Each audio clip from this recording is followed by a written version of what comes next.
All right, so when you go to assignments, go to 1.1.2, reliable witnesses. Scroll down. So you should be done with 10 and all of that.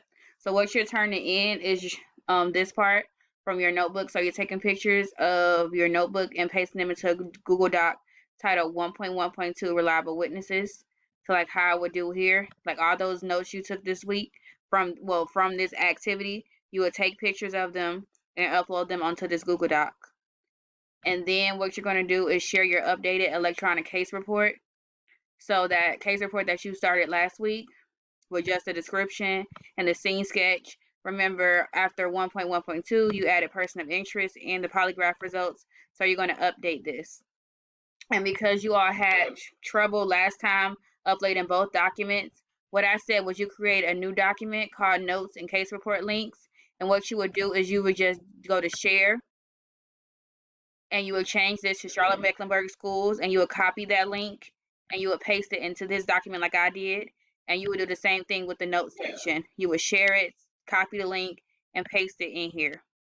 And then after you do that part, which you're probably almost done anyway, is you would take this quiz.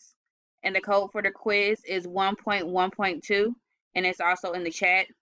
And then after you get done with that, because that'll be all of 1.1.2, you're going to go back and you're going to scroll down to 1.1.3, which is our next part of our lesson, which is the traces we leave behind, which is dealing with forensic evidence. You're going to click on the activity. You're going to read over the lesson plan and the goals. You're going to do steps 1 through 3. Step 1 is just you accessing of the link to where all the information is.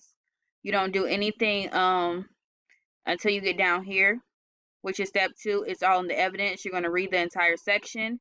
And in your notebook, title a page called 1.1.3, the traces we leave behind. And you're going to take notes and add them into that section of your notebook. And then you're going to go down to 3 and where it says career connections. And you're going to title a section in your notebook again that says forensic technician. And you're going to describe the duties of a forensic technician and respond to the prompt in your notebook. And then that's all you're doing for today, because on Monday we're going to do the lab rotations and get the information from that stuff.